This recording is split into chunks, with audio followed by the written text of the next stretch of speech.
Imagine living 10 kilometers from your country's most secretive nuclear facility, a site so classified, your own government has never officially confirmed what goes on inside. You go to bed believing that this proximity makes you safer, not more vulnerable, that the most powerful air defense systems in the world stand between you and any threat. And then, on an otherwise ordinary Saturday evening, the ground shakes, windows shatter, and a ballistic missile, fired from over 1,000 kilometers away, lands in your city. This is not a war game scenario. This is not a thriller novel. This happened. On March 21, 2026, Iranian missiles struck Dimona, a desert city in southern Israel that sits barely 10 kilometers from the Shimon Peres Negev Nuclear Research Center, the most sensitive military installation in the entire Middle East. And the world held its breath. To understand how we arrived at this terrifying moment, we need to go back to the beginning, because this story didn't start on March 21st.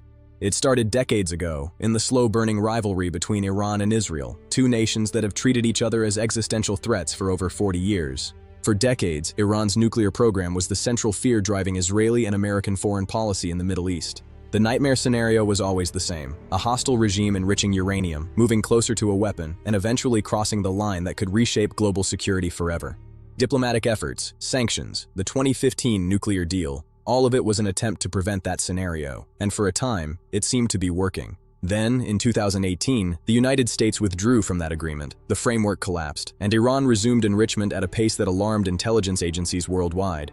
By early 2026, the situation had reached a breaking point. Iran had entered 2026 with 440 kilograms of uranium enriched to 60% purity.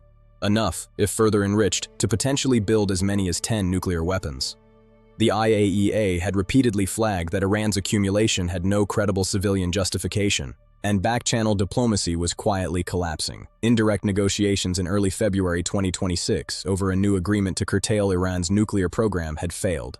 The Omani foreign minister, who had been mediating talks, indicated significant progress had been made and that Iran had been willing to make concessions, but President Trump said he was not thrilled with the talks. With diplomacy exhausted, the military option moved to the front. On February 28, 2026, the United States and Israel launched coordinated military operations. The action focused on Iran's nuclear facilities, military infrastructure, and leadership, following a conclusion that a nuclear-armed Iran posed an unacceptable threat. This was not a one-night strike. This was the beginning of a sustained campaign. In response, Iran launched a series of counterstrikes against Israel, U.S. military bases across the region, and military and civilian locations in Arab states hosting American forces. The Middle East was now, undeniably, at war. For the first 3 weeks of the conflict, Iran's missile barrages were intense but, by and large, intercepted. Israel's layered air defense, a combination of Iron Dome, David's Sling, and Arrow systems, was performing at extraordinary levels. The Israeli Air Force revealed that Tehran had fired 400 missiles at Israel since the outbreak of hostilities on February 28. Of these, 92% were reportedly intercepted. IDF spokesperson Lieutenant Colonel Nadav Shoshani acknowledged, "Even the best defense in the world isn't perfect. One ballistic missile can have a tragic result." That tragic result came on March 21st. Earlier that same day, the United States and Israel struck Iran's Natanz nuclear facility. Iran's Atomic Energy Organization confirmed the attack, stating that the Natanz enrichment complex had been targeted. Iranian officials noted there was no leakage of radioactive materials, but the strike on Natanz, one of Iran's most important uranium enrichment sites, crossed a line. Tehran's response was immediate, deliberate, and deeply alarming. Iranian state television framed Saturday's strikes on Dimona as a direct response, marking a stark new phase of tit-for-tat nuclear targeting in the conflict. Iran wasn't just firing missiles at Israeli cities anymore, it was deliberately aiming at the symbolic heart of Israeli nuclear power. Iran said it had specifically targeted the Shimon Peres Negev Nuclear Research Center. The strike on Dimona injured at least 47 people. Shortly after, Iran conducted another strike on the nearby southern town of Arad, injuring 71 more. In total, at least 180 people were wounded in the attacks on Dimona and Arad, and hundreds of residents were evacuated from both towns as the conflict entered a more lethal phase. One resident of Dimona, a 50-year-old care provider named Galita Mir, captured the psychological shock felt by thousands. She had always believed that living near the nuclear facility meant living under its protection, that the air defenses would be impenetrable. "We thought we were safe," she told AFP. "Dimona is the most safe place in Israel." That sense of safety was gone. Now, here is where the story becomes critically important, and where precision matters more than panic. Available evidence does not establish that the nuclear facility itself was struck. At least one missile landed in close proximity. But the IAEA stated it had detected no damage to the facility and no abnormal radiation levels following the attack.